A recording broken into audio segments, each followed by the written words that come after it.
I suppose there has been no word more often defined than love. And there is also perhaps no word about which there is as much misunderstanding and conflict of opinion as in this sack, a simple four-letter word.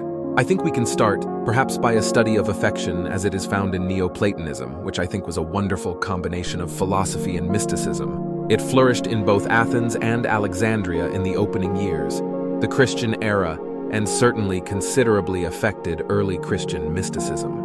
According to the Neoplatonists, love exists on a whole series of levels. It is not just a simple single emotion. It consists of a series of aspects or interpretations which relate to the various specialties of human consciousness. In other words, love can be applied to a wide variety of phenomena in life. According to the Neoplatonists, the highest form of love, so far as humanity is concerned, is love of God, and the highest conceivable form of love. It's God's love for man. And this God's love is represented especially in the great sacrifice in which God gives his Son for the salvation of man. Therefore, whether it be in Christian or neo-Christian philosophy, love is a divine quality by substance, in its own highest and most essential nature.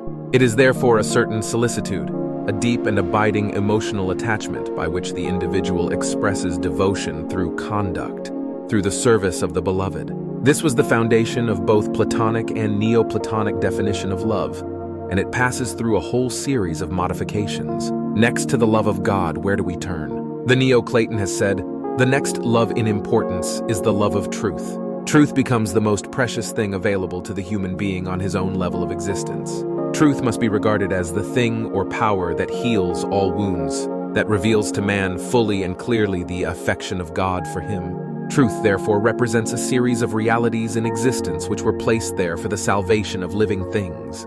To know the truth is to free oneself of the errors of ignorance. But again, truth is a very difficult word to define. That which is truth for one person may not be truth for another, and the underlying eternal and inevitable truth is still beyond the common acceptances of human beings. To each person, truth is his way of looking at reality. And as this is true of countless persons, we do have a kind of definition for truth. Namely, that it is reality as seen through the sensory perceptions of the human being. And because human beings are different, not only in degrees of inward perceptions, but in their devotions and dedications to those values which they believe, then we find a great chain of secondary circumstances and definitions which are important in the study of man's affections, and the proper bestowal of them upon the realities and significant values of living. Among the Neoplatonists, perhaps the next level of truth or love was wisdom. And wisdom is primarily love of truth. And because truth itself is so extremely abstract and difficult to capture, even by the mind, wisdom is therefore respected, honored, and regarded with affection, because it opens the way to the achievement of truth. Therefore, we should love wisdom. We should love all of the forms of knowledge by which we are inspired to search for ultimate truth. The search must continue, but we must also be grateful for the abilities we have to achieve the ends we seek. Therefore, gratitude is a form of love. Gratitude is the individual accepting graciously the good things that happen to him, or the good deeds that are done on his behalf. Next, perhaps in all of the Neoplatonic thinking, we have love as love of beauty. The beautiful surrounds us in life, and if we are properly integrated people, we find in beauty an object for affection. We love the beautiful. And while this love is an impersonal kind of love, we now come also to the realization that love can be impersonal. That love does not necessarily have to have a personal object. Love can be devoted or dedicated to values which are not visible, may not even be definable by the average person, but still have a real effect upon us. And one of the most important of these is the love of beauty. And this has been with us since the dawn of time. Even in our most primitive culture groups, there were efforts to express beauty. Now, the beauty expressed was sometimes a faint shadow of the artistry that we think about today. Man's primitive knowledge of beauty was very scanty, yet to himself it meant something. It was an achievement. It was like a small child trying to draw a picture. The picture is meaningful to that child and represents the highest degree of its capacity at the moment, but may not have any influence or interest for other people. So love of beauty brings with it also love of all the arts, as expressions and as testimonies, and as inspirations up to conduct. We have music and painting and sculpturing. We have the dance and the theater. We have all kinds of manifestations of beauty on the level of aesthetics. Now, beauty on the level of aesthetics is something that comes against another problem in human nature. namely that the average individual does not have a clear enough concept of value within himself to be able to support with his own additional concern the various arts which are possible to him. The arts of the Asia come in here as a very interesting sideline of thought. The Chinese painters were tremendously ensouled or deeply inspired by a strange kind of love, and that was the love for the manifestation of the divine in all the creations which come through man himself. Natural love comes from the adoration of nature. Human love very largely through man's appreciation of nature, as this is captured in painting and in etchings, and in all the different forms by which we attempt to perpetuate our own evaluation of the beautiful around us. Another level of love, of course, is love of virtue, the virtuous life.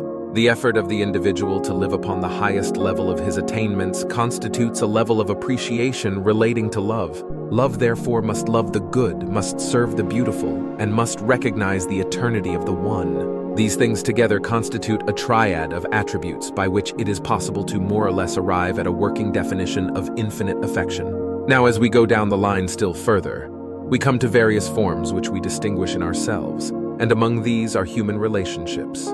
Therefore, love to the average person is a human emotion. It is an emotion based upon affection. For persons, this type was called love of family, love of humanity. The Greeks were well aware of this form, and so were the Chinese, who made a very strong philosophical case for family love. They called it more or less fidelity. It was the fact that in the home there was not only mutual affection, but a mutual regard, and that affection was based upon the superior conduct of those loved. Love was not merely a relationship due to family birth. A child did not love a parent because merely it was a parent. Some find it in one way and some in another. But in the family life, love is essential to the survival of the home and is the basis of all human relationships in this world. We love that which is worthy of love, worthy of affection, and unless we demand some level of worthiness, our affections become promiscuous and lose the value of moral support. So family love is love of parent for child, often for wife and vice versa, and parents for children, and children for parents. And of course, to a certain measure, this extends to the friend or the visitor within the family environment. All of this depends entirely for its integrity upon the fact that those loved are lovable. It is a very difficult and usually fruitless effort to love that which is not lovable. This doesn't mean we shouldn't try, but we should not expect the impossible unless we can really say that we find communion, unless there is some reasonable reason for our affection. We are not capable of definite love. If this is lacking, then we may depend upon respect or regard of a lesser nature.